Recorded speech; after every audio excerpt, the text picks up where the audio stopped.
Halo sahabat peserta sekolah yang saya hormati, saya Nur Harsa Aryo Samudro, Koordinator Divisi Pengawasan Humas dan Hubungan Antar Lembaga Bawaslu Kota Yogyakarta, akan berbagi cerita tentang fotografi dasar. Bercerita tentang fotografi dasar artinya akan bercerita tentang elemen-elemen dasar dalam fotografi.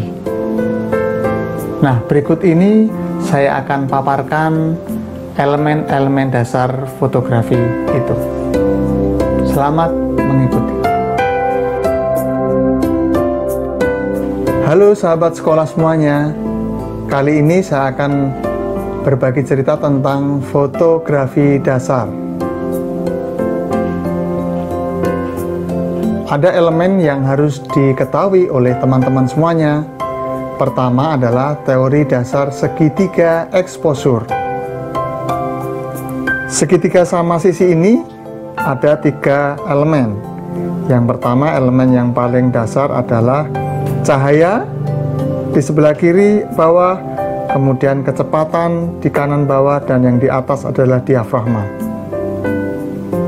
Diafragma adalah kuantitas cahaya yang masuk pada lensa ditentukan dengan apa yang dinamakan f-stop atau aperture.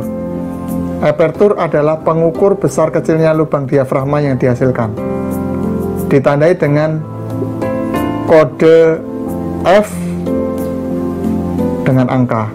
Semakin besar f-stopnya, maka makin kecil pula diafragmanya. Makin kecil nomor f-stopnya, makin besar bukaan diafragmanya. Apa hubungan antara diafragma dan lensa? Hubungannya adalah 1, lens opening. Semakin kecil bukaan yang digunakan, maka semakin baik pula ruang tajam atau depth yang dihasilkan. Kedua, focus distance. Semakin jauh jarak antara kamera dengan objek, maka semakin baik ruang tajam atau depth yang dihasilkan. 3 adalah focal length atau jarak titik api. Semakin panjang jarak titik api pada suatu lensa, maka semakin kecil ruang tajam yang dihasilkan. Maka akan nampak ruang tajam itu di foto berikut ini. Foto berikut ini adalah ruang tajam yang sempit antara foreground yang tidak fokus dengan background yang fokus. Ada perbedaan ketajaman antara objek di depan dan objek di belakang. Kemudian ruang tajam yang luas atau depth luas. Semua objek yang di depan kita akan terlihat fokus. Seperti pada foto berikut ini. Nah, elemen yang kedua adalah kecepatan. Kecepatan di sini menunjuk pada apa yang disebut shutter speed pada kamera. Kecepatan bukaan rana ini sangat mempengaruhi cahaya dan juga objek yang akan difoto. Semakin lambat kecepatan, maka semakin banyak cahaya yang dibutuhkan. Begitu pula sebaliknya, semakin cepat kecepatan, maka semakin sedikit cahaya yang dibutuhkan. Nah, beberapa efek yang dapat dilakukan dengan menggunakan speed priority antara lain slow action, stop action, panning, dan bulb. 1. Slow action menggunakan pilihan kecepatan tertentu untuk menghasilkan gambar dengan objek yang tampak bergerak. Stop action menggunakan kecepatan di atas 1/125 detik atau 1/250 detik untuk menghasilkan gambar dengan objek tampak berhenti atau membeku. Panning menggunakan pilihan kecepatan 1/30 detik atau 1/60 detik dengan kamera digerakkan mengikuti objek yang bergerak sehingga efek background yang dihasilkan terlihat blur. 4. Bulb menggunakan pilihan kecepatan B atau bulb untuk menghasilkan efek garis pada objek lampu atau cahaya yang bergerak. Bisa juga dilakukan pada keadaan minim cahaya. Pencahayaan. Sahabat semuanya, pencahayaan penting saat untuk memotret. Kemudian karakter cahaya dan arah cahaya. Cahaya atas, cahaya depan, cahaya samping, dan cahaya belakang.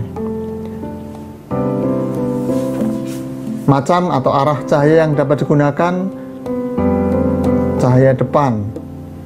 Cahaya ini kesan rata, tanpa dimensi, dan punya efek bayangan pada objek yang relatif kecil, seperti foto rumah, foto model dengan patung, foto potret. Foto atau cahaya samping. Cahaya yang berasal dari samping objek yang menghasilkan foto dengan efek menonjolkan permukaan atau objek foto dan tercipta efek 3 dimensi. Seperti foto berikut ini. Cahaya atas, cahaya yang berasal dari atas objek. Seperti foto berikut ini.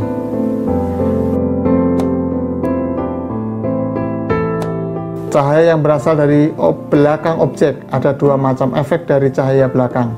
Rim light, objek terlihat jelas dengan cahaya yang mengelilingi objek. Siluet, objek pada gambar terlihat hitam seperti bayangan, sehingga akan nampak profil atau kontur dari objek tersebut. Berikut foto cahaya dari belakang.